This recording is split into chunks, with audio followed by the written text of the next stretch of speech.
Solusi macet saat ini salah satunya menggunakan transportasi publik. Tapi, tahu nggak awal mula perencanaan transportasi publik di Indonesia saat ini gimana?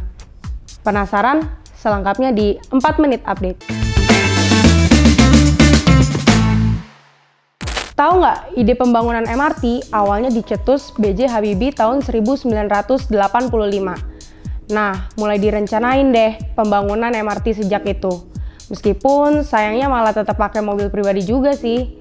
Nah, lalu Soeharto juga memimpikan transportasi lain yang cocok dengan kondisi Indonesia yang disebut aeromavel. Waktu itu, bapak pembangunan ini terinspirasi dari angkutan massal yang dicetus Oscar Koster dari Brazil, yang akhirnya mengirim beberapa ahli dari Indonesia buat studi banding ke sana. Kereta aeromavel dianggap lebih murah daripada membangun MRT. Jadi, transportasi yang pas banget buat negara berkembang. Soalnya operasional dan teknologi yang digunakan cukup sederhana. Pernah lihat kan kereta ini di Taman Mini Indonesia Indah? Nah, itu dia yang disebut kereta aeromavel.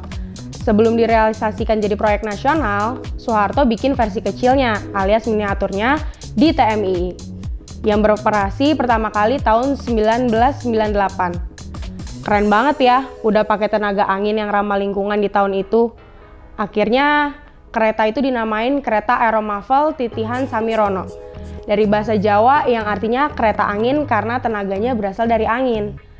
Kereta ini berjalan di atas jalan layang setinggi 6 meter dari permukaan tanah, dengan kecepatan 15-20 km per jam. Cukup ideal dengan lintasan yang hanya 3,2 km. Selain itu, penumpang bisa melihat pemandangan kawasan Taman Mini dengan nyaman dan aman. Sistem kereta angin yang dicetus Soeharto ini punya banyak unggulan loh, dibandingkan dengan sistem yang saat ini dikembangkan. Keunikannya menggunakan pemanfaatan tenaga dorong hisap udara sebagai penggeraknya yang terinspirasi dari prinsip perahu layar di laut lepas. Selain ramah lingkungan, nggak menghasilkan polusi udara, kereta ini nggak menimbulkan polusi suara juga. Sayangnya, kereta ini sudah dipensiunkan mulai tahun 2022. Mulai tahun 2022, pengelola TMII mengganti aeromavel dengan tram mover. Cara kerjanya sama, namun kini sudah beralih ke listrik dan memiliki teknologi kecerdasan buatan atau AI yang menjelaskan informasi wisata di Taman Mini Indonesia Indah.